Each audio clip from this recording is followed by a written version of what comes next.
So మనకి మధ్యయుగ భారతదేశ రైట్ మిత్రులారా, మధ్యయుగ భారతదేశ చరిత్రలో మనకి మొఘల్ సామ్రాజ్యానికి సంబంధించిన సమాచారాన్ని చూద్దాం. మొఘల్ సామ్రాజ్యం. సో ఈ మొఘల్ సామ్రాజ్యానికి సంబంధించిన సమాచారంలో భాగంగా ఫస్ట్ ఇక్కడ మనకి ఈ మొఘల్ అనేటటువంటి పదం ఎక్కడి నుంచి వచ్చింది, యాక్చువల్గా ఈ మొఘలులు అనేటటువంటి వారు ఎక్కడ వారు, దానికి సంబంధించిన సమాచారాన్ని మనం చూద్దాం. సో ఇక్కడ మొఘలులు అనేటటువంటి ఏదైతే మనం పదం చూస్తున్నామో, ఈ మొఘల్ అనేటటువంటి పదం మంగోల్ అనే పదం నుండి వచ్చింది. మొఘల్ అనేటటువంటి పదం ఏ పదం నుండి ఆవిర్భవించిందంటే మంగోల్ అనేటటువంటి పదం నుండి ఆవిర్భవించడం జరిగింది మిత్రులారా. ఇక్కడ మీరు ఈ విషయాన్ని కూడా మీరు గుర్తుంచుకోవాలి.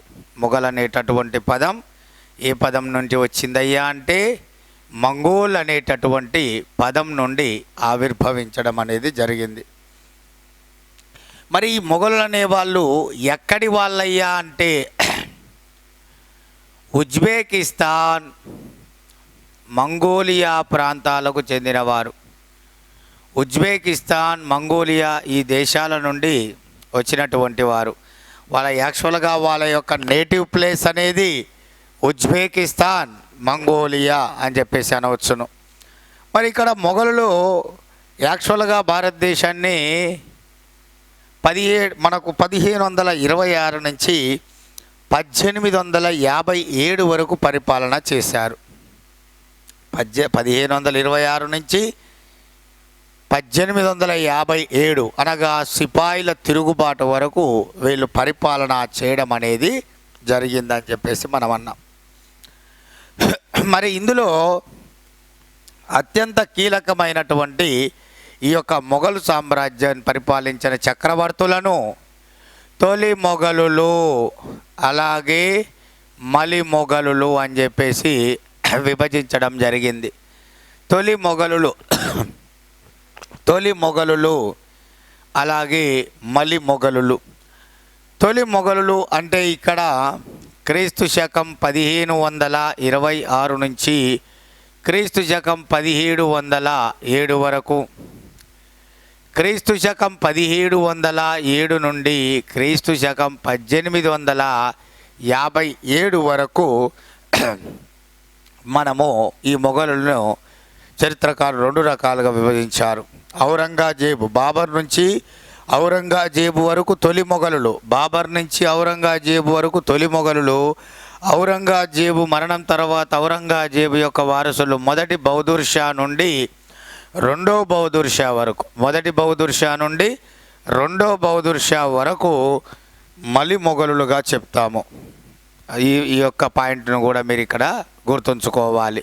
సో ఇక్కడ మనకు అత్యంత కీలకమైన ఇక్కడ నేను చెప్పేటటువంటి విషయం ఏమిటంటే, మనం ఫస్ట్ ఈ మొఘలుల్లో మనము తొలి మొఘలులకు సంబంధించిన సమాచారాన్ని మనం ఇక్కడ చూస్తాం. తొలి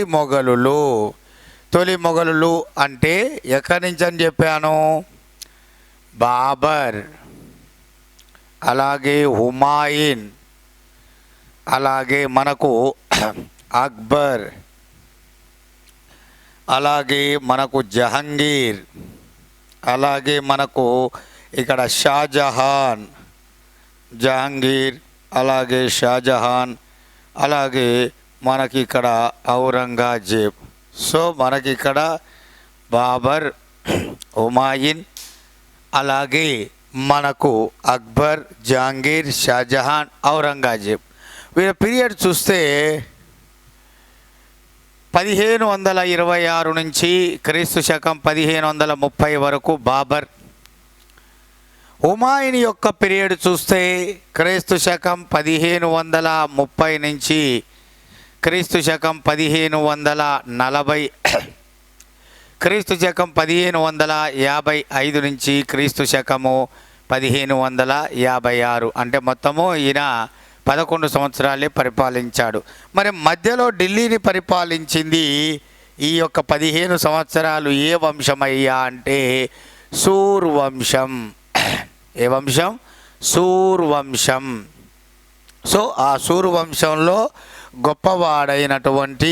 గొప్పవాడైనటువంటి వాడే షేర్షా. సూర్యవంశంలో గొప్పవాడైనటువంటి వ్యక్తి పరిపాలకుడు ఎవరంటే షేర్షా. సో మధ్యలో హుమాయూన్ తర్వాత మనం షేర్షాకు సంబంధించిన సమాచారాన్ని కూడా అక్కడ మనము చూడాలి. సో ఇక్కడ అత్యంత కీలకమైనటువంటి మరి ముఖ్యమైనటువంటి విషయాల్లో మనకు ప్రధానంగా ఈ యొక్క అక్బర్ తర్వాత 1556 నుంచి క్రీస్తు శకం 1605, క్రీస్తు శకం 1605 నుంచి క్రీస్తు శకం 1627, షాజహాన్ది 1627 నుంచి 1658, క్రీస్తు శకం 1658 నుంచి క్రీస్తు శకము 1707 వరకు. సో ఇవి మనకు ప్రధానంగా అత్యంత కీలకమైనటువంటి ఈ యొక్క తొలి మొఘలులు. మలి మొఘల్లో తొలి మొఘలు సామ్రాజ్య చక్రవర్తులు ఎవరయ్యా అంటే బాబర్ నుంచి ఔరంగజేబు. మధ్యలో ఈ యొక్క మొఘల్ సామ్రాజ్యంతో మొఘల్ వంశంతో సంబంధం లేకుండా మధ్యలో 15 సంవత్సరాలు ఢిల్లీని ఆక్రమించి పరిపాలన చేసినటువంటి సూర్యవంశం గురించి మాట్లాడుకుంటాం. ఆ సూర్యవంశంలో గొప్పవాడైన షేర్షా గురించి కూడా మనం ఇక్కడ ఆయన పరిపాలన విధానం కూడా మనం ఇక్కడ తెలుసుకోవాలి. మరి ఇందులో ఫస్ట్ చూసుకున్నట్లయితే మనకి ఇక్కడ బాబర్ ఈ యొక్క బాబర్ గురించి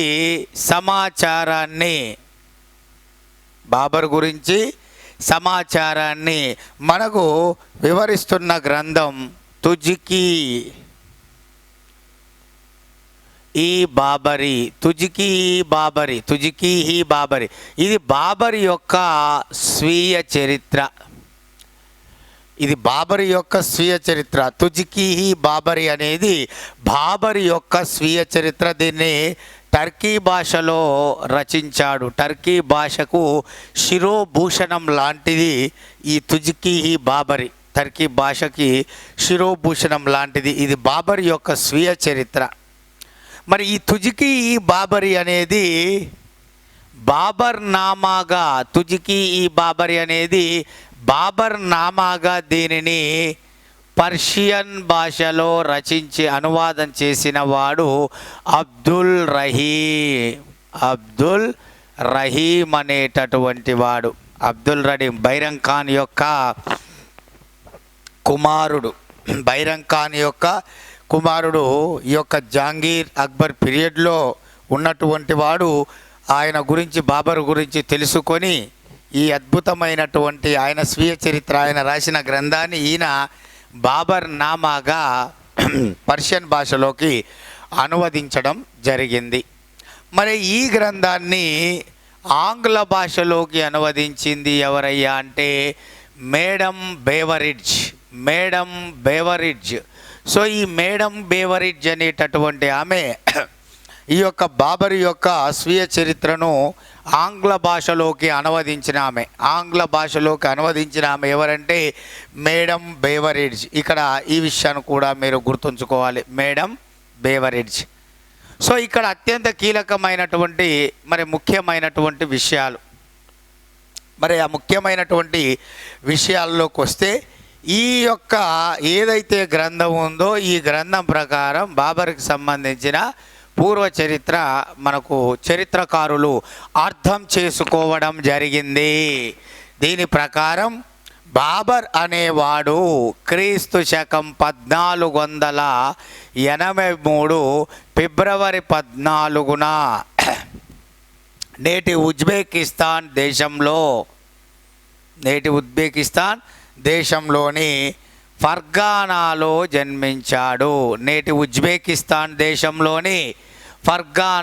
జన్మించాడు. ఈ యొక్క ఫర్గానా యొక్క రాజధాని యాండిజాన్. సో ఫర్గానా యొక్క రాజధాని యాండీజాన్ నగరం. సో ఇతడు 1483 ఫిబ్రవరి 14వ తారీఖున ఫర్గానా యొక్క ప్రాంతంలో జన్మించాడు. ఆ ఫర్గానా అనే దానికి రాజధాని ఏంటంటే యాండీజాన్.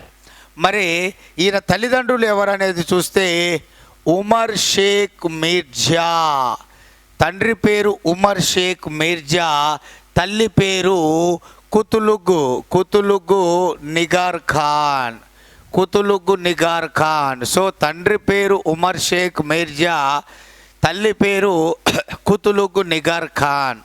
ఇక్కడ బాబరు తండ్రి వైపు తైమూర్ వంశానికి సంతతికి చెందినవాడు, తల్లి వైపు చెంగీజ్ ఖాన్ వంశానికి చెందినవాడు. సో సమర్కండ్ పాలకుడైన తైమూర్ వంశానికి చెందినవాడు తండ్రి వైపున. తల్లి వైపున మంగోలుల నాయకుడు, అత్యంత క్రూరమైన వాడు, గొప్ప యుద్ధ వీరుడు జంగీజ్ ఖాన్. ఆ జంగీజ్ ఖాన్ అనేటటువంటి వారి యొక్క సంతతికి చెందినవాడు. అందుకనే ఇద్దరి ధైర్య సాహసాల యొక్క రక్తంతో ఆవిర్భవించిన వాడు, ఆ 2 తరాలకు చెందినటువంటి ఆ యొక్క వంశం నుంచి వచ్చినటువంటి వాడు ఆ యొక్క బాబర్. అందుకనే అతనిలో అన్ని ధైర్య సాహసాలు, ఆత్మవిశ్వాసం అనేది ఆయనకు పుట్టుకతోటే రావడం అనేది జరిగింది.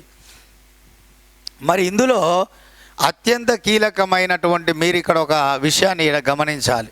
ఏంటిదంటే ఈ యొక్క బాబర్ అనేటటువంటి వాడు చిన్నప్పుడు ఆయన పిలువబడ్డ పేరు జైరుద్దీన్ మహమ్మద్. బాల్యంలో బాబర్ పిలువబడ్డ పేరు జైరుద్దీన్ మహమ్మద్. ఆయన బాల్యంలో పిలువబడ్డ పేరు జైరుద్దీన్ మహమ్మద్. ఆయన ధైర్య సాహసాలకు, ఆయన శూరత్వానికి, ఆయన సాధించిన అద్భుతమైన విజయాలకు ఆయన పేరుగాంచాడు బాబర్గా. సో జైరుద్దీన్ మహమ్మద్ బాబర్గా పిలువబడ్డాడు. ఆయన చిన్నప్పుడు పిలువబడ్డ పేరు జైరుద్దీన్ మహమ్మద్. ఆయన ధైర్య సాహసాలకు, ఆయన వీరత్వం, శూరత్వానికి నిదర్శనంగా ఆయన పిలువబడ్డ పేరు బాబర్. బాబర్ అంటే టర్కీ భాషలో పులి అని అర్థం. కొన్ని పుస్తకాల్లో ఇక్కడ మనకు సింహం అని కూడా ఉంటుంది. సో కానీ ఇక్కడ బాబర్ అంటే యాక్చువల్గా పులి, టర్కీ భాషలో పులి అనే అర్థం. ఇతడు టర్కీలో మెయిన్ చగతాయి అనే తెగకు చెందినవాడు. టర్కీలో చగతాయి అనే తెగకు చెందినవాడు. ఈ టర్కీలో బాబర్ అంటే పులి. కొన్ని పుస్తకాల్లో సింహం అని ఉంటుంది, కానీ ఎక్కువ మంది ఆమోదించింది మనకి ఏమిటయ్యా అంటే ఈ యొక్క బాబర్ అంటే టర్కీ భాషలో పులి అని చెప్పేసి అర్థం. మరి ఇక్కడ ఈ బాబర్ అనేటటువంటి వాడు తన తండ్రి ఉమర్ షేక్ మీర్జా బాల్యంలోనే చనిపోతాడు. తన చిన్నతనంలోనే చనిపోతాడు. తన తండ్రి చనిపోయినప్పుడు ఈ యొక్క బాబర్ 1494లో అనగా 11 సంవత్సరాల వయసులోనే ఈ బాబర్ తన తండ్రి రాజ్యమైన ఫర్గానాకు రాజవుతాడు. సో బాబర్ ఫర్గానా సింహాసనాన్ని అధిష్ఠించింది 1493, జన్మించింది 83. తన తండ్రి మరణంతో 1494లో బాబర్ అనేవాడు 11 సంవత్సరాల వయసులో ఫర్గానా సింహాసనాన్ని అధిష్ఠించడం అనేది జరిగింది మిత్రులారా. మరి ఇక్కడ అత్యంత కీలకమైనటువంటి ఒక విషయాన్ని ఇక్కడ మనం మాట్లాడుకోవాలి. ఏమిటయ్యా అంటే ఈ 1494 సంవత్సరంలో ఫర్గానా రాజు అయినటువంటి బాబర్ జీవిత కాల ఆశయం ఏమిటంటే తమ పూర్వీకుల ప్రాంతం, అది ముఖ్యంగా తైమూర్ పరిపాలన కేంద్రం సమర్కండ్ ప్రాంతాన్ని జయించాలని చెప్పేసి అతని యొక్క కోరిక. సమర్కండ్ ప్రాంతాన్ని జయించాలనేది అతని జీవిత కాల కోరిక. ఆ ప్రాంతాన్ని జయించాలన్న ఉద్దేశంతో బాబర్ ఏం చేస్తాడు, ఫర్గానాగా రాజుగా ఉంటూ ఈ సమర్కండ్ ప్రాంతం మీద దండయాత్రకు పోతాడు. అక్కడ సార్ ఈ ఫూల్ ఈ యొక్క యుద్ధం చేస్తాడు ఈ యొక్క షైబానీ ఖాన్తో. అక్కడి పాలకుడు షైబానీ ఖాన్తో సార్ ఈ ఫూల్ అనే యుద్ధం అనేది చేస్తాడు. సార్ ఈ ఫూల్ అనేటటువంటి యుద్ధాన్ని చేస్తాడు. ఆ సార్ ఈ ఫూల్ అనే యుద్ధంలో ఈ బాబర్ అనేవాడు ఈ యొక్క ఆ పాలకుడు సమర్కండ్ పాలకుడైన షైబానీ ఖాన్ చేతిలో ఓడిపోతాడు. సార్ ఈ ఫూల్ అనే యుద్ధం. కారణం ఏమిటంటే ఈ యొక్క షైబానీ ఖాన్ అనేటటువంటి వాడు తులుగ్మా యుద్ధ తంత్రాన్ని ఉపయోగిస్తాడు. తులుగ్మా యుద్ధ తంత్రాన్ని ఉపయోగించి ఈ యొక్క బాబర్ని ఓడిస్తాడు. సో ఇక సమర్కండ్ ప్రాంతం ఎటు కూడా జయించలేకపోయాను అని ఈ యొక్క తన రాజ్యానికి వచ్చేసరికి పూర్తిగా ఈ బాబర్కు శత్రువులు ప్రధానంగా ఉజ్బేగులు. ఈ ఉజ్బేగులు ఏం చేస్తారంటే ఈ సమర్కండ్ నుంచి వాడు తిరిగి వచ్చేసరికి ఈ ఉజ్బేగులు ఈ ఫర్గానాను ఆక్రమిస్తారు. అంటే ఇక్కడ ఫర్గానా రాజైన బాబర్ సార్ ఈ ఫూల్ యుద్ధంలో షైబానీ ఖాన్ చేతిలో ఓడిపోయి మళ్ళీ తన రాజ్యానికి వచ్చేసరికి ఆ ఫర్గానా సింహాసనాన్ని ఆ ఫర్గానా రాజ్యాన్ని ఈ యొక్క బాబరు శత్రువులు ఉజ్బేగులు ఆక్రమిస్తారు. ఇక్కడ ఫర్గానా పోయింది, అక్కడ సమర్కండ్ పోయింది బాబర్కి. ఇక పూర్తిగా బాబరు ఈ యొక్క ఫర్గానాను 1498లో పోగొట్టుకోవాల్సి వస్తుంది.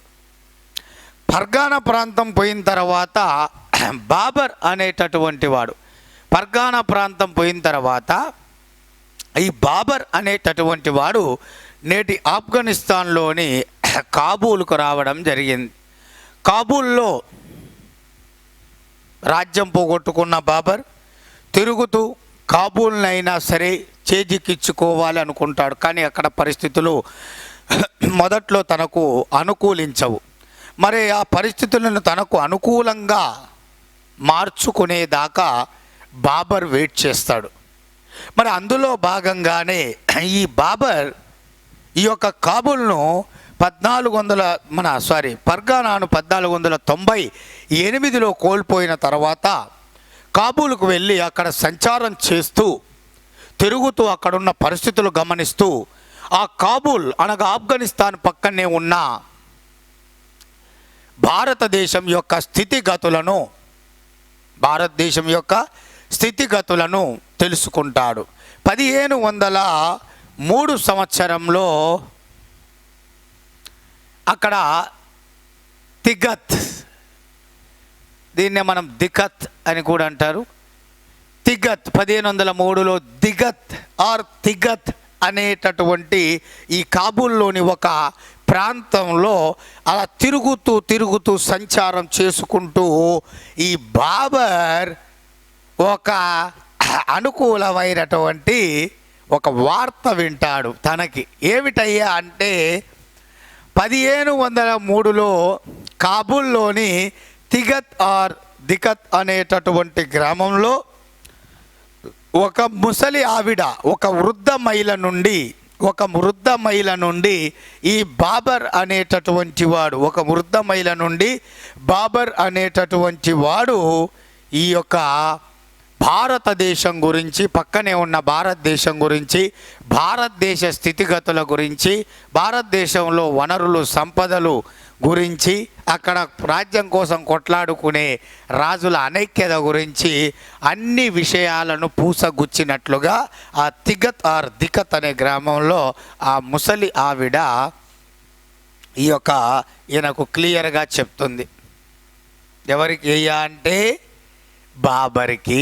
అక్కడ తెలుసుకున్నాక చూడండి, అదృష్టం అనేది మీకు కూడా జాబ్ అనేది ఒకసారి రాసిపోయిందని బాధపడొద్దు. ఎందుకంటే మనం ప్రయత్నిస్తే దేవుడు మనకు మన ప్రయత్నంలో నిజాయితీ ఉంటే ఏదో ఒక రోజు దేవుడు మనకు కల్పిస్తాడు అవకాశం. బాబరు కూడా రాజ్యాన్ని నమ్ముకున్నాడు, ఆత్మవిశ్వాసాన్ని నమ్ముకున్నాడు, ప్రయత్నాలు ఏమాత్రం పక్కకు పెట్టలేదు. చూడండి ఎలా కల్పిస్తున్నాడు. భారతదేశం గురించి విన్నాక 1504లో ఆయనకు అనుకూల వాతావరణం వస్తుంది కాబూల్లో.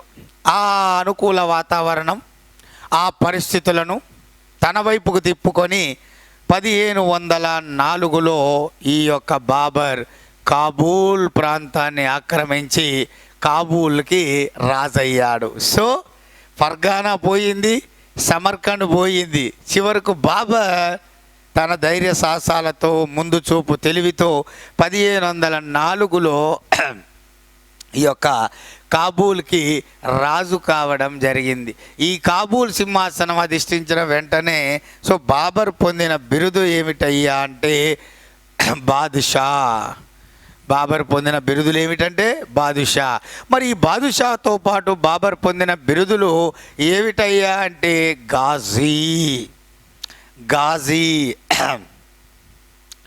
స్వీయ చరిత్రల రాకుమారుడు, స్వీయ చరిత్రల రాకుమారుడు, సుగుణాల రాశి, ఉద్యానవనాల రాజు, ఉద్యానవనాల రాజు. బాదుషా, గాజీ, స్వీయ చరిత్రల రాకుమారుడు, సుగుణాల రాశి, ఉద్యానవనాల రాజు, అలాగే కలందర్.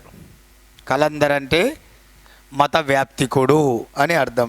బాదుషా అనే బిరుదును 1504లో ఈ యొక్క బాబర్ పొందడం అనేది జరిగింది. మరి ఇందులో ఏ ప్రాంతాన్ని ఆక్రమించి ఇక్కడ బాబర్, ఏ ప్రాంతాన్ని ఆక్రమించి బాబర్ మళ్ళీ సింహాసనం అధిష్ఠించాడంటే కాబూల్. కాబూల్ ఎప్పుడు సింహాసనం అధిష్ఠించాడంటే 1504లో. ఆయన యొక్క బిరుదులు అన్నప్పుడు బాదుషా, అలాగే గాజీ, అలాగే స్వీయ చరిత్రల రాకుమారుడు, అలాగే సుగుణాల రాశి, అలాగే ఈ యొక్క ఉద్యానవనాల రాకుమారుడు, అలాగే కలందర్ అనేటటువంటివన్నీ కూడా మనం చూడవచ్చును. ఇందులో బాబర్ ఇక్కడ మనకు ఆ యొక్క కాబూల్ని ఆక్రమించి దానికి రాజు అవ్వడం అనేది జరుగుతుంది. ఇక అక్కడి నుంచి ఆ ముసలావిడ చెప్పినటువంటి విషయాలు తెలుసుకున్న బాబర్ ఆఫ్ఘనిస్తాన్కి పక్కనే ఉన్న మన భారతదేశం పైకి దండయాత్ర రావడం అనేది జరుగుతుంది. మన మొదటి పానిపట్టు యుద్ధం జరగకముందే బాబరు ప్రధానంగా క్రీస్తు శకం 1519 నుంచి క్రీస్తు శకం 1524 వరకు ఈ సంవత్సరాల మధ్య బాబరు 4 సార్లు దండయాత్ర చేస్తాడు. 4 సార్లు దండయాత్ర చేస్తాడు. మన మొదటి పానిపట్టు యుద్ధంతో కలిపితే 5. అంతకుముందు 1519 నుంచి 1524 వరకు ఈయన 4 సార్లు చేస్తాడు. అదే ఈ మొదటి పానిపట్టు యుద్ధం 1526ని కలుపుకుంటే 5 సార్లు దండయాత్ర చేయడం అనేది జరుగుతుంది, ఇక్కడికి రావడం. మరి ఇక్కడ అత్యంత కీలకమైనటువంటి ఈ యొక్క బాబర్ తన యొక్క 4 దండయాత్రల్లో భాగంగా ఫస్ట్ అతడు మొదటి పానిపట్టు యుద్ధం జరగకముందు కేరా, సియాల్కోట అనే ప్రాంతాలను, కేరా, సియాల్కోట అనే ప్రాంతాలను ఫస్ట్ ఆక్రమిస్తాడు. కేరా, సియాల్కోట అనేటువంటి ప్రాంతాలు. తర్వాత అతడు ముఖ్యంగా ముల్తాన్ ప్రాంతం, కేరా, సియాల్కోట, అలాగే లాహోర్, ముల్తాన్. కేరా, సియాల్కోట, లాహోర్, ముల్తాన్ ప్రాంతాలు. ఫస్ట్ కేరా, సియాల్కోట, తర్వాత లాహోర్, ముల్తాన్ ప్రాంతాలను జయించడం అనేది జరుగుతుంది. దీని తర్వాత మనకు ఇక్కడ బాబరు ఈ భారతదేశానికి రావడానికి ప్రధాన కారణం ఏమిటంటే పంజాబ్ గవర్నర్ అయిన దౌలత్ ఖాన్ లోడి, అలాగే మనకు ఇక్కడ ముల్తాన్ గవర్నర్ అయినటువంటి ఆలం ఖాన్ లోడి. పంజాబ్ గవర్నర్ అయిన దౌలత్ ఖాన్ లోడి, అలాగే ఇక్కడ ముల్తాన్ గవర్నర్ అయిన ఆలం ఖాన్ లోడీలు అలాగే మనకు మేవాడ్ రాజైన రాణా సంగ్రామ్ సింగ్. సో వీరు లోడీ వంశంలో చివరి వాడైన ఇబ్రాహీం లోడీ అధికారాన్ని మట్టుబెట్టాలని, అతని అకృత్యాలకు అడ్డు చెప్పాలని పూర్తి స్థాయిలో భారతదేశం వైపు నెమ్మదిగా వాయువ్య ప్రాంత భూభాగాలను ఆక్రమించుకుంటూ వస్తున్న ఈ యొక్క పంజాబ్ గవర్నరు దౌలత్ ఖాన్ లోడీ, ముల్తాన్ గవర్నర్ ఆలం ఖాన్ లోడీ, ఇక్కడ మనకు ఇది లాహోర్ ఉంది, ఇక్కడ మనకు లాహోర్ ప్రాంత గవర్నర్ ఆలం ఖాన్ లోడీ, అలాగే ఢిల్లీ సుల్తాన్లో చివరివాడు ఈ యొక్క ఇబ్రాహీం లోడీని ఓడించడానికి ఇలా ముగ్గురు కలిసి కాబూల్ను పరిపాలించే బాబర్ను భారతదేశం వైపు మీదికి ఆహ్వానిస్తారు. ఇందులో ఇంకొక రీజన్ కూడా ఉంది. పంజాబ్ గవర్నరు దౌలత్ ఖాన్ లోడీ అనేటటువంటి వాడికి కుమారుడు దిలావర్ ఖాన్ లోడీ. ఆ దిలావర్ ఖాన్ లోడీ అనుమానాస్పదంగా మృతి చెందుతాడు. తన కొడుకు మరణానికి ఈ యొక్క ఇబ్రాహీం లోడీ కారణం అని చెప్పి భావించి కూడా ఈ యొక్క ఇబ్రాహీం లోడీ మామైన పంజాబ్ గవర్నర్గా ఉన్న దౌలత్ ఖాన్ లోడీ ఇబ్రాహీం లోడీని ఓడించడానికి కాబూల్ను పరిపాలించే బాబర్ను భారతదేశంపైకి యుద్ధానికి ఆహ్వానిస్తారు. అలా దౌలత్ ఖాన్ లోడీ ఆహ్వానం మేరకు ఈ బాబర్ భారతదేశం మీద అది ఈ యొక్క ఇబ్రాహీం లోడీ మీద దాడికి దిగడం అనేది జరుగుతుంది. అందులో పాలు పంచుకున్నవాడు మన రాజపుత్ర రాజు కూడా ఉన్నాడు, మేవాడ్ రాజు రాణా సంగ్రామ్ సింగ్. మేవాడ్ రాజు రాణా సంగ్రామ్ సింగ్ అనే సింహ్ అనాలి, రాణా సంగ్రామ్ సింగ్.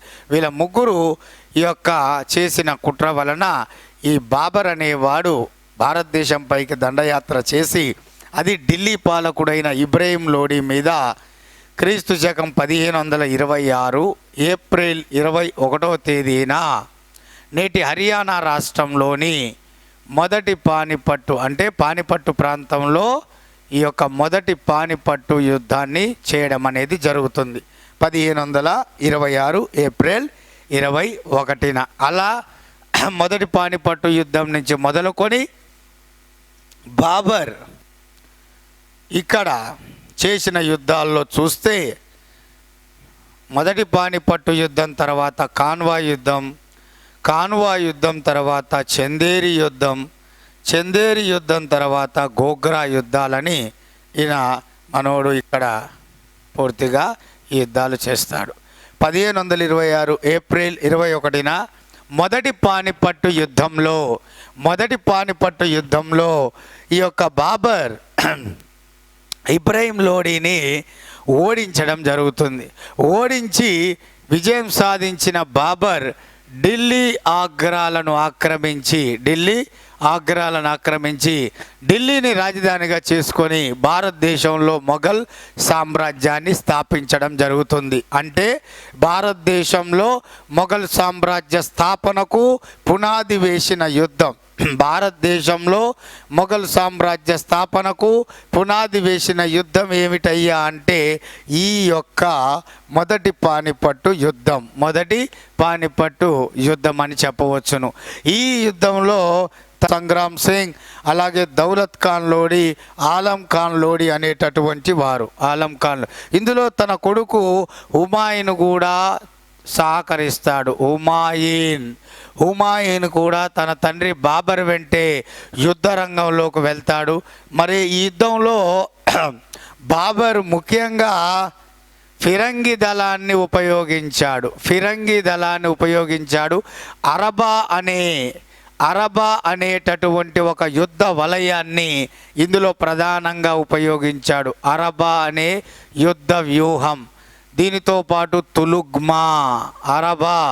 తులుగ్మా వంటి యుద్ధ వ్యూహాలతో ఈ యొక్క బాబర్ ఈ యొక్క మొదటి పానిపట్టు యుద్ధంలో విజయం సాధించడం అనేది జరిగింది. ఈయన ఫిరంగి దళాలు ఉపయోగించాడు అని చెప్పుకుంటున్నాం. మరి మొదటి పానిపట్టు యుద్ధంలో బాబర్ ఉపయోగించిన ఫిరంగి దళానికి నాయకత్వం వహించింది ఉస్తాద్ ఆలీ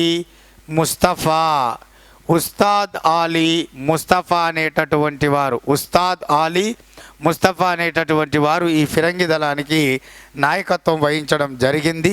ఈ యొక్క యుద్ధంలోనే ఈ యొక్క బాబర్ ఉపయోగించిన ఫిరంగి దళాలు మందుగుండు సామాగ్రి వలన ఈ యొక్క తన యొక్క శరీరం తీవ్రంగా గాయపడి ఈ ఢిల్లీ సుల్తాన్ అయిన చివరి వాడైన ఇబ్రహీం లోడి అనేటటువంటి వాడు తీవ్ర గాయాల పాలై యుద్ధ భూమిలోనే మరణించడం జరుగుతుంది.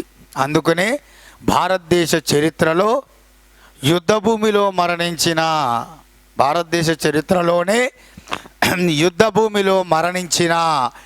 ఏకైక ఢిల్లీ సుల్తాన్, భారతదేశ చరిత్రలోనే యుద్ధ భూమిలో మరణించిన ఏకైక ఢిల్లీ సుల్తాన్ ఎవరయ్యా అంటే ఈ యొక్క మన ఇబ్రహీం లోడి అని చెప్పేసి అంటాం.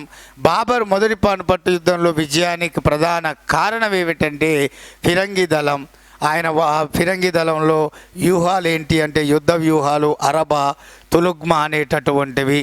సో ఇక్కడ అత్యంత అరబానే రూమి అంటాం, ఇక్కడ అరబానే రూమి అంటాం. తర్వాత తులుగ్మా ఈ యుద్ధ వ్యూహాలు ఉపయోగించాడు. సో ఢిల్లీ ఆగ్రాలను ఆక్రమించాడు. తనకు సాయపడిన వారు మేవాడ్ రాజు రాణా సంగ్రామ్ సింగ్, దౌలత్ ఖాన్, ఆలం ఖాన్ లోడీలు, తన కుమారుడైన హుమాయూన్ కూడా మొదటి పానిపట్టు యుద్ధంలో సాయపడడం అనేది జరుగుతుంది. సో ఇక్కడ ఈ యొక్క మొదటి పానిపట్టు యుద్ధం తర్వాత మరి బాబర్ చేసిన రెండవ యుద్ధం కాన్వాయ్ యుద్ధం 1527 మార్చ్ 17వ తారీఖున జరుగుతుంది. కాన్వాయ్ యుద్ధం 1527 మార్చి 17న జరుగుతుంది. మొట్టమొదటిసారిగా ఈ యుద్ధం ఎవరెవరికి జరుగుతుంది అంటే బాబర్ వర్సెస్ రాణా సంగ్రామ్ సింగ్ అనేవాడు, రాణా సంగ్రామ్ సింగ్కు జరుగుతుంది కాన్వాయ్ యుద్ధం. సో ఇందులో 1527 మార్చి 17వ తారీఖున ఈ యుద్ధం జరుగుతుంది. ఇది ఎవరెవరికి జరుగుతుందంటే బాబర్కి రాణా సంగ్రామ్ సింగ్ జరుగుతుంది. రాణా సంగ్రామ్ సింగ్ అనేవాడు ఎవరు? మేవాడ్ రాజ్యానికి రాజు. మేవాడ్ రాజ్యానికి రాజధాని చిత్తోర్గఢ్. మరి మేవాడ్ రాజ్యాన్ని పరిపాలించే వంశం ఎవరంటే సిసోడియా. మేవాడ్ రాజ్యాన్ని పరిపాలించే వంశం సిసోడియా, వాళ్ళ రాజధాని చిత్తోర్గఢ్. మరి ఆ మేవాడ్ పాలకుడు రాణా సంగ్రామ్ సింగ్, ఇతడు రాజపుత్ర రాజు. సో ఈయన మొదటి పానిపట్టు యుద్ధంలో బాబర్కి సహకరిస్తాడు. బాబర్ భారతదేశానికి రావడానికి ఇతడు కూడా ఒక కారణం. అలాంటి ఇతడిని పూర్తిగా కాన్వాయ్ యుద్ధంలో బాబర్ ఓడించడం అనేది జరుగుతుంది. కానీ పూర్తిగా బాబర్ను ఓడించడానికి ఈ యొక్క బాబర్ తాను చేసిన తప్పును తెలుసుకొని మొదటి పానిపట్టు యుద్ధంలో పూర్తిగా ఇక్కడి నుంచి వెళ్ళగొట్టాలి అని భావించి మొట్టమొదటిసారిగా రాజపుత్రులలో ఐక్యత తీసుకొచ్చి రాజపుత్రులలో బందికట్టు విధానాన్ని ఈయన ప్రాచుర్యంలోకి తీసుకొచ్చాడు. రాజపుత్రుల్లో ఆ బందికట్టు విధానాన్ని తీసుకొచ్చినటువంటి వాడు. అంతేకాదు ఈ యొక్క రాణా సంగ్రామ్ సింగ్ అనేటటువంటి వాడు రాజపుత్రుల్లో బందికట్టు విధానాన్ని తీసుకొచ్చి ఈ యొక్క మొఘల్ సైన్యాలతో వీరోచితంగా పోరాటం చేసే శక్తిని వాళ్ళల్లో నింపడం జరిగింది. అందుకనే ఇతను ఏమంటారంటే ఫ్రాగ్మెంటెడ్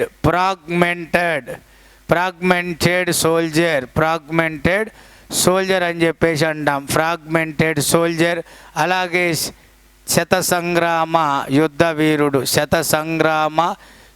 వీరుడు. సో ఫ్రాగ్మెంటెడ్ సోల్జర్, శతసంగ్రామ యుద్ధ వీరుడు, అలాగే ఫ్రాగ్మెంటెడ్ సోల్జర్ అని చెప్పేసి అంటాం. ధైర్య సాహసాలు కలిగిన ఒక సైనికుడు, 100 యుద్ధాల వీరుడు ఎవరు? రాణా సంగ్రామ్ సింగ్. ప్రతాప్ సింగ్ యొక్క తండ్రి రాణా సంగ్రామ్ సింగ్ అత్యంత ధీరుడు, ధైర్యవంతుడు, శూరుడు, శతసంగ్రామ యుద్ధ వీరుడు, ఫ్రాగ్మెంటెడ్ సోల్జర్గా పేరుగాంచినటువంటి వాడు. అంతేకాదు ఇతని మీద ఒక క్వశ్చన్ అడిగాడు. ఏమని? ప్రపంచ చరిత్రలోనే అత్యంత క్షతగాత్రుడైన రాజు, ప్రపంచంలోనే అత్యంత క్షతగాత్రుడంటే బాగా గాయాలైనటువంటి రాజు. ఈ యుద్ధంలో, కాన్వాయ్ యుద్ధంలో ఈ బాబర్ సైన్యాలతో యుద్ధం చేస్తూ పూర్తిగా ఇలా గాయాల పాలవుతాడు. ముఖం మీదనే 70, కేవలం ముఖం మీదనే 70 గాయాలు, కత్తిపోట్లు ఉన్నాయంటే అర్థం చేసుకోండి ఎంత శరీరం విచ్ఛిన్నమైందో. కేవలం ముఖం మీదనే 70 గాయాలంట. అందులో కుడి కన్ను పోయిందట, పోయిందట. ముఖం మీద 70 గాయాలు, కత్తిపోట్లు అన్నట్టు. ముఖం మీదనే 70 కత్తిపోట్లు అంటే ఏముందాడో చూడటానికి కన్ను లేదు, అవునా? అందుకనే ఇతన్ని ప్రపంచంలోనే అత్యంత క్షతగాత్రుడైన రాజుగా పేర్కొంటారు. ఒకే ఒక్కరిని, ఎవరినంటే రాణా సంగ్రామ్ సింగ్ని పేర్కొంటారు. ఫ్రాగ్మెంటెడ్ సోల్జర్, శత సంగ్రామ యుద్ధవీరుడు. అంతేకాదు ఇతడు యొక్క ధైర్య సాహసాలు, ధీరత్వం, వీరత్వం, శూరత్వాన్ని మొత్తం టోటల్ గమనించిన మన కల్నల్ టాడ్ అనే చరిత్రకారుడు రాణా సంగ్రామ్ సింగ్ని రాజపుత్రుల యొక్క వీర ఖడ్గంగా అభివర్ణిస్తాడు. ప్రతి రాజవంశానికి చెందిన రాజులందరికీ వాళ్ళ చేతిలో ఉండి ఒక వీర ఖడ్గమే ఈ యొక్క రాణా సంగ్రామ్ సింగ్ అంటూ రాణా సంగ్రామ్ సింహుని రాజపుత్రుల యొక్క వీర ఖడ్గంగా అభివర్ణించిన చరిత్రకారుడు ఎవరంటారు అన్నప్పుడు మీరు కల్నల్ టాడ్ అని చెప్పాలి. సో అటువంటి యుద్ధ వీరుణ్ణి కూడా వీడు రాజపుత్రుల్లో బందికట్టు విధానం తీసుకొచ్చి మనోడు పోరాటం చేస్తుంటాడు. ఇక యుద్ధ విజయం మనదే, దగ్గర దాకా వస్తుంది. ఇక మొఘల్ సైన్యం ఓడిపోయే పరిస్థితి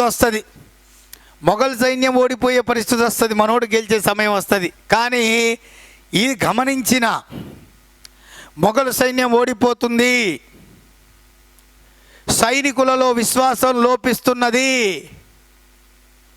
ఆశ లేని వాడికి ఆశ కల్పిస్తే అది అబద్ధమా నిజమా అనేది నమ్మడు. ఫస్ట్ అది కావాలని కోరుకుంటాడు, దానికోసం ఎంతైనా చేస్తాడు. అదే బాబర్ ట్రిక్ ప్లే చేశాడు. రాణా సంగ్రామ్ సింగ్ గెలిచేటటువంటి అవకాశం ఉంది. ఆ స్థితిలోనే బాబర్ మొఘల్ సైన్యాలందరినీ పిలిచి ఏకీకృతం చేసి జిహాద్ ప్రకటిస్తాడు. జిహాద్, ప్రతి ఒక్కరు పవిత్ర యుద్ధం. జిహాద్ అంటే మనము మన రాజ్యం కోసం, మన రాజ్య స్థాపన కోసం మనం ఈ యుద్ధాన్ని చేస్తున్నాం. మనము ఓడిపోతే మన యొక్క ధైర్య సాహసాలకు మచ్చని తెచ్చిన వాళ్ళం అవుతాం. మన స్థాపన, మన లక్ష్యం ఇక్కడ రాజ్య స్థాపన, ఈ యుద్ధంలో గెలవాలి.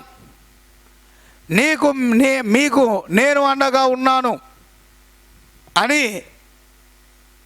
పూర్తి స్థాయిలో ఈ యుద్ధంలో జిహాద్ అనేటటువంటి ఒక పదాన్ని ఉపయోగించి మొఘల్ సైనికులందరినీ ఏకం చేసి వారందరినీ సంఘటితపరిచి పూర్తి స్థాయిలో సైనికులకు కొన్ని వరాలను ఇచ్చి వాళ్ళందరినీ ఏకీకృతం చేసి విజయం సాధించేటట్లుగా చేస్తాడు. ఏమని? నేను ఈ యుద్ధంలో గెలిస్తే టంగా అనేటటువంటి పన్నును ఎత్తివేస్తాను. టంగా రద్దు. మన హిందువులపై జిజియా పన్ను అనేది ఏ విధంగా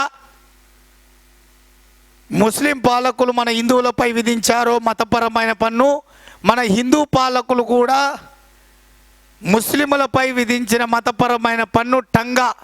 ఆ టంగా పన్నును ఎత్తివేస్తానని చెప్తాడు. రెండోది, ఇష్టం వచ్చిన వాళ్ళు భారతదేశంలో ఉండకుంటే మీరు ఇక్కడ నేను ఉండలేను, మేము అక్కడే ఉంటామంటే మీరు మన రాజ్యానికి పోవచ్చు, కాబూల్. ఇష్టమైన వాళ్ళు మీరు కాబూలు పోవచ్చు.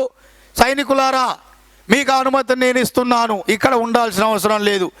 ఇష్టం ఉన్న వాళ్ళే ఇక్కడ ఉండండి, ఇష్టం లేని వాళ్ళు కాబూల్కి వెళ్ళిపోతానంటే మీకు అన్ని సౌకర్యాలు కల్పించి మిమ్మల్ని పంపుతాను. అలాగే మద్యపానాన్ని నిషేధిస్తాను. మద్యపానాన్ని నిషేధిస్తాను, మీకు మాటిస్తున్నాను, నేను ఇప్పటి నుంచి మద్యపానాన్ని నిషేధిస్తున్నట్లుగా మీకు మాటిస్తున్నాను అంటాడు. అందుకనే మొఘల్ చక్రవర్తుల్లో మద్యపానాన్ని నిషేధించిన మొట్టమొదటి మొఘల్ చక్రవర్తి, మద్యపానాన్ని నిషేధించిన మొట్టమొదటి మొఘల్ చక్రవర్తి ఎవరయ్యా అంటే ఈ యొక్క బాబర్. మద్యపానాన్ని నిషేధించిన మొట్టమొదటి మొఘల్ చక్రవర్తి ఎవరయ్యా అంటే బాబర్.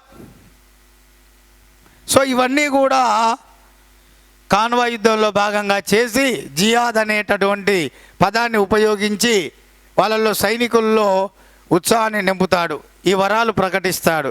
ఇక సైనికులకు ఉత్సాహం రెట్టింపై ఇక ఒక్కొక్కడు మన సైన్యాన్ని ఇక వేట ఏమంటారు ఇక నరుక్కుంటూ పోతారు. పూర్తిగా మనోళ్ళని ఓడిచ్చేస్తాడు. శత సంగ్రామ యుద్ధ వీరుడైన మనోని మీద మొత్తం కత్తిఘాట్లు పాలైపోతాడు, కన్ను కోల్పోతాడు. చివరికి కాన్వా యుద్ధంలో అద్భుత విజయం సాధించినటువంటి బాబర్ ఈ యొక్క గాజీ అనే బిరుదును పొందుతాడు. ఏ బిరుదును పొందుతాడు? గాజీ అనే బిరుదును పొందుతాడు. గాజీ యుద్ధ వీరుడు, పవిత్ర యోధుడు అని అర్థం. గాజీ అంటే యుద్ధ వీరుడు, పవిత్ర యోధుడు అని అర్థం. ఆ గాజీ బిరుదు ఎప్పుడు పొందాడు? కాన్వా యుద్ధం అప్పుడు పొందడం అడిగింది. అయితే మీరు చూస్తున్న ఈ రెండు యుద్ధాల స్పెషాలిటీ ఏంటంటే భారతదేశంలో మొఘల్ సామ్రాజ్య స్థాపనకు పునాది వేసిన యుద్ధం మొదటి పానిపట్టు యుద్ధం. అయితే భారతదేశంలో మొఘల్ సామ్రాజ్యాన్ని సుస్థిరం లేదా శాశ్వతం చేసిన యుద్ధం, సుస్థిరం లేదా శాశ్వతం చేసిన యుద్ధం ఏ యుద్ధం అంటే కాన్వా యుద్ధం. స్థాపన చేసిన యుద్ధం ఈ యొక్క పానిపట్టు యుద్ధం.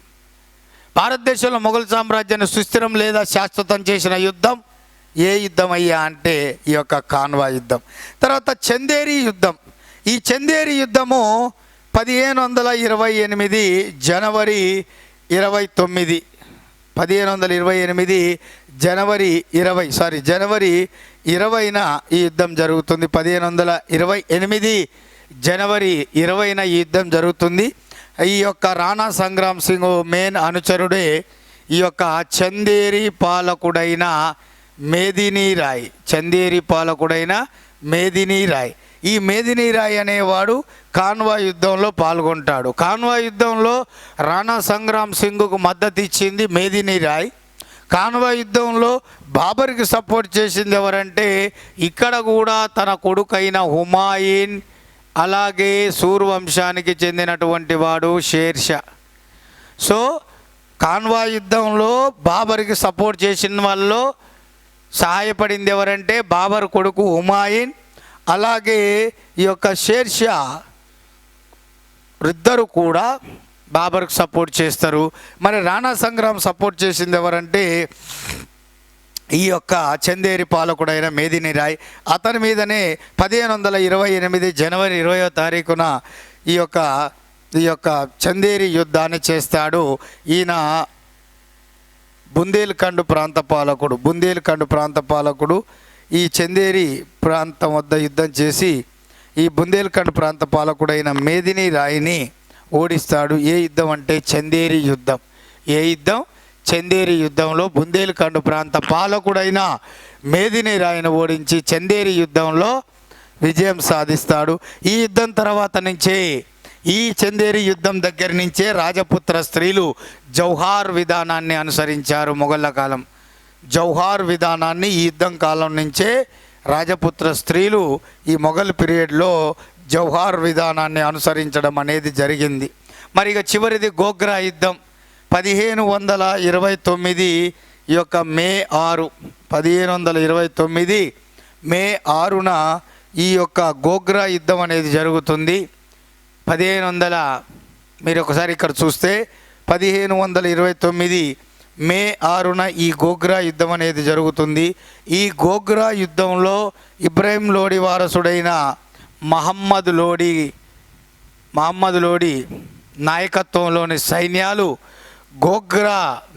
గోగ్రా ప్రాంతం వద్ద మొఘల్ సైన్యాలు ఏరుకుంటాయి. ఎదుర్కొంటాయి. 1529 మే 6వ తేదీన గోగ్రా వద్ద ఈ మొఘల్ సైన్యాలకు మహమ్మద్ లోడికి మధ్య భీకరమైన యుద్ధం జరుగుతుంది. ఆ యుద్ధమే గోగ్రా యుద్ధం. బాబర్ చేసిన చివరి యుద్ధం గోగ్రా యుద్ధం. ఈ యుద్ధంలో మహమ్మద్ లోడి అతని సేనాలు ఓడిపోతాయి, బాబర్ గెలుస్తాడు ఈ యుద్ధంలో. ఇక చివరికి బాబర్ 1529 సంవత్సరంలో ఆయన రణతంబోర్ ప్రాంతాన్ని ఆక్రమిస్తాడు. ఏ ప్రాంతం? రణతంబోర్ ప్రాంతాన్ని ఆక్రమిస్తాడు.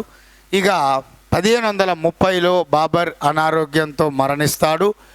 అనారోగ్యంతో మరణించినాక ఆయన సమాధిని ఫస్ట్ ఢిల్లీలోని ఆరాంబాగులో నిర్మిస్తారు. తర్వాత ఆయన తన ఇష్టమైన స్వీయ చరిత్రలో తన ఇష్టమైన నగరం కాబూల్ అని చెప్పేసి పేర్కొంటాడు. ఆ కాబూల్ అనేటటువంటి నగరంలోనే ఈయనని మళ్ళీ ఇక్కడి నుంచి ఈయన యొక్క అస్థికలు తీసుకెళ్ళి మమ్మీని తీసుకెళ్ళి ఈ యొక్క కాబూల్లో సమాధి చేయడం జరుగుతుంది. మొట్టమొదట ఢిల్లీలోని ఆరాంబాగులో ఇతన్ని సమాధి చేస్తారు. కానీ ఈయన యొక్క కోరికను తెలుసుకొని అది తీర్చడానికి హుమాయూన్ తన తండ్రి సమాధిని ఆరాంబాగు నుంచి ఆఫ్ఘనిస్తాన్లోని తనకిష్టమైన నగరం కాబూల్ అని చెప్పేసి ఆ కాబూల్లో అతన్ని సమాధిని నిర్మిస్తాడు. అందుకనే మనకు భారతదేశపు చక్రవర్తుల్లో మొఘల్ చక్రవర్తుల్లో భారతదేశానికి సంబంధించిన మొఘల్ చక్రవర్తుల్లో భారతదేశం వెలుపల ఉన్న సమాధి, భారతదేశాన్ని పరిపాలించిన మొఘల్ చక్రవర్తుల్లో భారతదేశం వెలుపల ఉన్న మొఘల్ చక్రవర్తి సమాధి ఏమిటంటే అది బాబర్ సమాధి. కాబూల్లో ఉంది బాబర్ సమాధి. ఎక్కడ ఉందంటే కాబూల్లో ఉందని చెప్పేసి అనాలి. ఎవరిది ఇది? మొఘల్ చక్రవర్తి అయినటువంటి బాబర్కి సంబంధించింది. ఇదే స్వీయ చరిత్రలో తనకిష్టమైన నగరం కాబూల్ అని పేర్కొనడంతో పాటు భారతదేశంలో ఉత్తమమైన పండ్లలో మామిడి పండు అనేది తనకు ఇష్టమైనదిగా పేర్కొంటాడు. తన స్వీయ చరిత్రలో కాబూల్ నగరం తనకు ఇష్టమైనటువంటి నగరం అని చెప్పినటువంటి బాబర్ తనకు ఇష్టమైనటువంటి పండు భారతదేశంలోని మామిడి పండుగ మామిడి పండును పేర్కొనడం అనేది జరిగింది. మిత్రులారా, మామిడి పండు ఉత్తమమైన భారతదేశంలో ఉత్తమమైన పండు, రుచికరమైన పండు, అన్ని పండ్లకెల్లా బెటర్ ఉత్తమమైంది మామిడి పండు అని చెప్పేసి పేర్కొంటాడు ఈ యొక్క బాబర్. ఇదే స్వీయ చరిత్రలో బాబర్ ఉద్యానవనాల మీద తనకున్న ఆసక్తిని వివరిస్తాడు. ఉద్యానవనాలు అర్థమవుతుందండి? ఉద్యానవనాలు చార్ బాగ్ అంటాం. చార్ బాగ్ అంటే విశాలమైన ఉద్యానవనం అని అర్థం. ఉద్యానవనం అంటే గార్డెన్స్.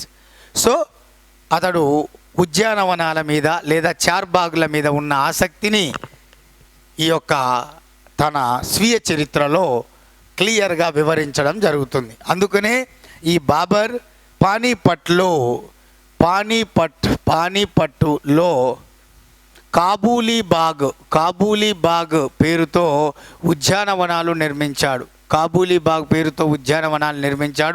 ఢిల్లీలో ఆరంబాగు, పానిపట్టులో కాబూలీబాగ్ పేరుతో ఉద్యానవనాలను నిర్మించినటువంటి వాడు. సంపూర్ణ మద్యపాన నిషేధం చేసినటువంటి వాడు ఈ యొక్క బాబర్. మరి ఇక్కడ బాబర్ అత్యంత కీలకమైనటువంటి ఈయన కాలంలో చెప్పుకోదగ్గ దాంట్లో ఈయన కత్హీ బాబరీ అనే కొత్త లిపిని ప్రాచుర్యంలోకి తీసుకొస్తాడు. కత్హీ బాబరీ అనే కొత్త లిపిని ప్రాచుర్యంలోకి తీసుకొస్తాడు. ముబయ్యక్ అనే కొత్త ఛందస్సును ప్రాచుర్యంలోకి తీసుకొస్తాడు. అలాగే మసవి అనేటటువంటి ఒక పుస్తకాన్ని కూడా రాస్తాడు. మసవి ఛందస్సుకు సంబంధించింది ఒక పుస్తకం, మసవి అనే పుస్తకాన్ని కూడా రాస్తాడు. కొత్త లిపి ప్రాచుర్యంలోకి తీసుకొచ్చాడు కత్హీ బాబరీ. ఈ యొక్క ముబయ్యక్ అనే కొత్త ఛందస్సును వెలుగులోకి తీసుకొస్తాడు. ముబయ్యక్ అనే ఛందస్సును, కత్హీ బాబర్ అనే కొత్త లిపిని, మసవి అనే ఒక పుస్తకాన్ని కూడా రాస్తాడు. అది ఛందస్సుకు సంబంధించింది. తుజికీ బాబర్ ఏమో ఆయన స్వీయ చరిత్ర, మసవి అనేదేమో ఛందస్సుకు సంబంధించినటువంటిది. వీటికి సంబంధించిన పుస్తకాలు కూడా రాయడం అనేది జరుగుతుంది. మరి ఇక్కడ బాబర్ తర్వాత ఆయన యొక్క పెద్ద కుమారుడైనటువంటి హుమాయూన్ అనేవాడు సింహాసనాన్ని అధిష్ఠించడం జరుగుతుంది. మరి ఇటువంటి భారతదేశాన్ని పరిపాలించిన మొఘల్ సామ్రాజ్య స్థాపకుడైన బాబర్ ఉత్తర భారతదేశంలో ఆయన పరిపాలన చేస్తున్నప్పుడు దక్షిణ భారతదేశంలో ఆయనకు దీటుగా శ్రీకృష్ణదేవరాయలు పరిపాలన చేసేవాడు. అంటే ఉత్తర భారతదేశంలో బాబర్ పరిపాలన చేస్తున్నప్పుడు దక్షిణ భారతదేశంలో విజయనగర సామ్రాజ్యాన్ని తులువ వంశంలో గొప్పవాడైన శ్రీకృష్ణదేవరాయలు పరిపాలన చేస్తూ ఉండడం జరిగింది. అంటే ఇక్కడ బాబర్కి సమకాలికుడైన దక్షిణ భారతదేశ పాలకుడన్నా విజయనగర రాజు అన్న శ్రీకృష్ణదేవరాయలు. ఆయన తుజికి ఈ బాబరిలో ఈ శ్రీకృష్ణదేవరాయల గురించే ఆయన వివరించడం అనేది జరిగింది. శ్రీకృష్ణ దేవరాయల గురించి వివరించడం అనేది జరిగింది తుజికి బాబరి అనేటటువంటి గ్రంథంలో. సో మనకు నెక్స్ట్ హుమాయూన్.